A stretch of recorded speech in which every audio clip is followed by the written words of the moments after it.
Police गुंडाई पर उतर चुकी है। जितने बीजेपी के मंत्री हैं कोई दूध के धुले तो है नहीं, सारे मंत्री की संपत्ति जांच करा दे। सिवान में जेल में मारते मारते पुलिस ने एक यंग लड़के को मार दिया, मारते मारते। इस कंट्री में बीजेपी और आरएसएस के बगैर चिट्ठी भी इधर सुधर कर सकती है। ये देखिए, ये सब शराब की पार्टी चल रही है। कांग्रेस महंगाई से लड़ रही है, पप्पू यादव महंगाई से, और बीजेपी राहुल गांधी से लड़ रही है। लगभग 13 नहीं है, वहां 15 मरे हैं छपरा में। कफन तक के लिए पैसा नहीं था, कफन के पैसे भी पप्पू यादव को देना पड़ा। नीतीश जी जहां रहेंगे मुख्यमंत्री वही होंगे। बीजेपी गठबंधन की तब से आयो राम गयो राम, आयो राम गयो राम, अब जाएगी कब जाएगी, अब जाएगी अब जाएगा, अब जाएगा अब जाएगा। डिप्लोमेसी हो गई, यहाँ आ गया वहां चला गया, मतलब कंप्लीट रूप से वैसे ही पूरा बिहार अस्थिर है। Bihar law and order problem है। बिहार के निचले पदाधिकारी काम करने को तैयार नहीं है कि क्या होगा, कौन रहेगा, कौन आएगा, कौन जाएगा। हालात सही नहीं हैं। कल 7 आदमी शराब से मर गए। पार्टी हो रही है शराब की, उसमें 2 लोग मर गए। आपको आश्चर्य होगा इसमें पार्टी शराब की, और उसमें 2 लोग मर गए, और पुलिस कह रही है कि शराब की कोई पार्टी नहीं, और पार्टी पूरा वायरल है। 15 लोग मर गए, 15 लोग, लगभग 13 नहीं है, वहां 15 मरे हैं छपरा में। कफन तक के लिए पैसा नहीं था, कफन के पैसे भी पप्पू यादव को देना पड़ा। सिवान में जेल में मारते मारते पुलिस ने एक यंग लड़के को मार दिया, मारते मारते। ये देखिए, ये सब शराब की पार्टी चल रही है। पूरा बोलबम वाले एक पूर्व पंचायत समिति शराब का पार्टी चला रहा है, ये देख लीजिए। और पूरा प्रशासन लगा हुआ है इसको खत्म कर देने। अब डेली मर्डर तो आप समझिए, आज मैं जा रहा हूं औरंगाबाद, जहां सुजीत मेहता जिला पार्षद को 7 गोली मार दिया गया। अभी मैं औरंगाबाद जा रहा हूं। कोई भी काम करने को तैयार नहीं है।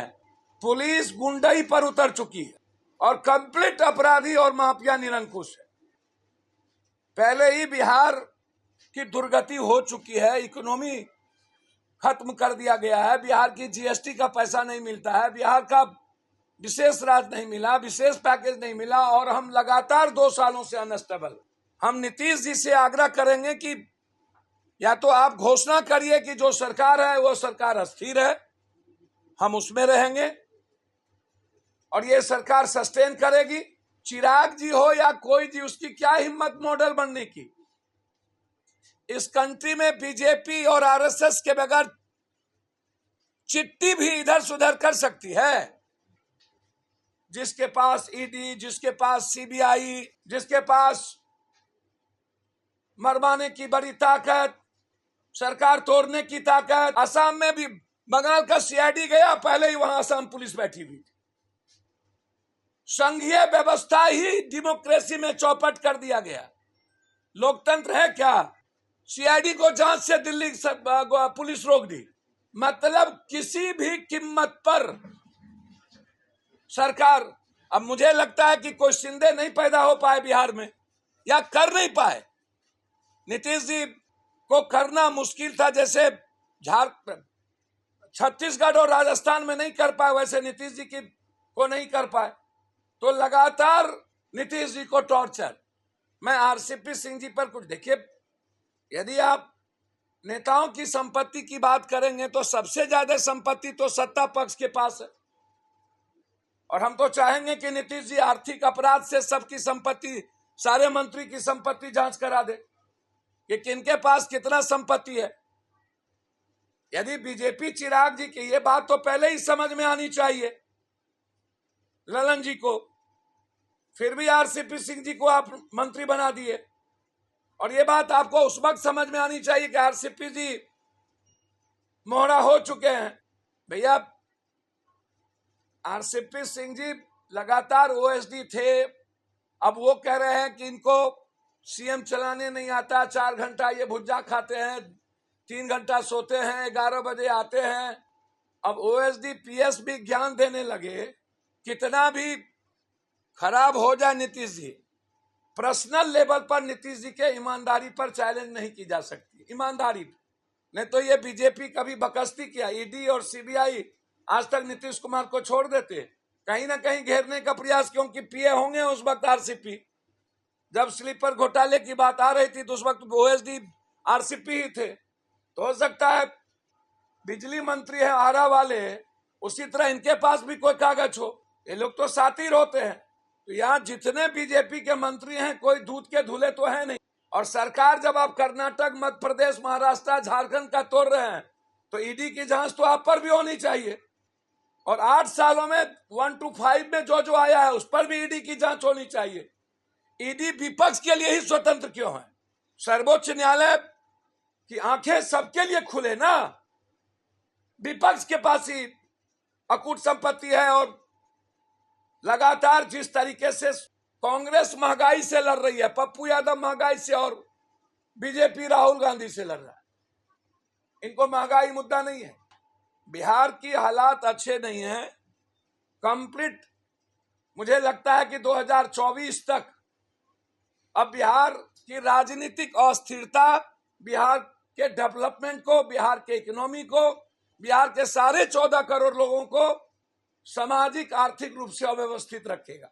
हम उम्मीद करते हैं कि जो लगातार आज हुआ कल हुआ, आज हुआ कल हुआ, ऐसा होगा वैसा होगा, और ये जब मान ही लिया गया है कि नीतीश कुमार जी को बीजेपी किसी भी कीमत पर मौका देने को तैयार नहीं है, अब बकसने को तैयार नहीं है। 2024 तक उनकी मंशा है इसको किसी तरह ले चलो, उसके बाद जब है करो। तो नीतीश जी को पहले ही अपना निर्णय लेना चाहिए। और जो देश के हालात है बीजेपी के खिलाफ, चाहे डॉलर को लेकर के हो, चाहे 1150 लेके हो, चाहे स्विस बैंक काला धन को लेके हो, चाहे महंगाई को लेके हो, चाहे चीन की जमीन पर कब्जा को लेकर के हो, चाहे अग्निवीर को लेकर के हो, पूरा देश किसान के एमएसपी और मुआवजा को लेकर के हो, नरेंद्र मोदी जी के पॉलिसी के खिलाफ है। माहौल सही नहीं है। यह वक्त है नीतीश कुमार जी को, सही समय है। यदि कोई कहता है कि 7 जन्म में नहीं पीएम हो सकते, मैं इसको, अब पप्पू यादव को भी शौक है सीएम बनने का, हमारे मन में भी है कि हम पीएम बने। किसको शौक नहीं होगा अरबपति और अदानी बनने का, पीएम बनने का? 4 बार सीएम है और वक्त पर निर्णय लेते हैं तो कभी कुछ भी क्लिक कर सकता है। और आज ये वक्त है, असमंजस की स्थिति है, लगातार 2 सालों से क्लियर कर दे कि 2024 एनडीए के साथ हम लड़ेंगे या सोनिया जी के मार्गदर्शन में एक मजबूत महागठबंधन के साथ भारत को बचाएंगे। नीतीश जी जहां रहेंगे मुख्यमंत्री वही होंगे, गलतफहमी में नहीं रही सर। नीतीश जी जहां रहेंगे मुख्यमंत्री वही होंगे, इस पर कोई बहस नहीं है। कांग्रेस के लिए भी नीतीश जी चॉइस है।